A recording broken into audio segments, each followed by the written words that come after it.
All right, now we'll be going through the case statement. So the case statement is another statement that is used quite a bit inside SQL, and so we'll be going through it. So what it is it's basically an if-then-else statement. So if this condition is met, then do this, else do something else. So let's say we have a table that looks like this, and if you came in from the previous lessons, make sure that you look at this create table statement and this insert into statement. The table looks the same, but it is slightly different from the previous lesson.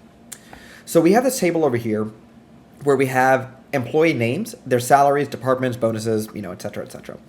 So let's go ahead and see if we can classify employees based on their salary. So what I'm going to do is I'm going to go ahead and start with the select statement, and we will bring in the name and the salary, and then let's go ahead and create classifications based on how much money someone makes. So let's go ahead and do case. So case as in this is how we start our case statement. And then we have a couple of very simple conditions over here. When salary is less than 60,000, we'll say entry level. When salary is less than 100,000, we'll say mid. And then if your salary is less than 200,000, we'll say big baller. And you'll notice that I did this in a very specific order. I made sure to go in ascending order because what's going to happen is that SQL is going to pick the condition. So these are the conditions. So it's going to pick the condition over here that in order that every row qualifies for first. So we want to make sure to go in ascending order in this way, or depending on how you write it, maybe even in descending order.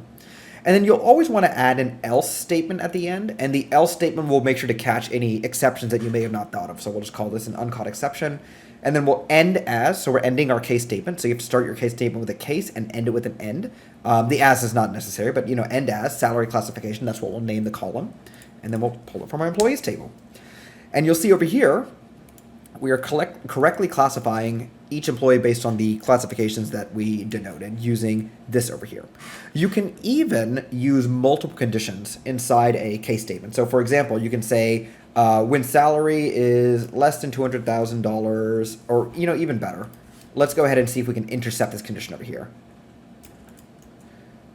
So we'll go ahead and add an and. Bonus is greater than 0, then we'll call this a really big baller.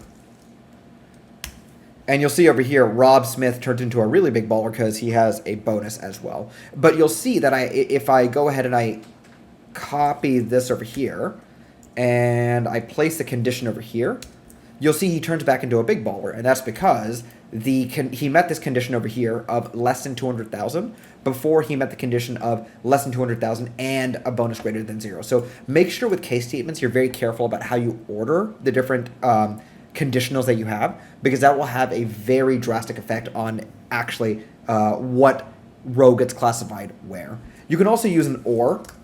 Although I find that I usually am not using ors. I'm generally always using the and statement. So that is a case statement.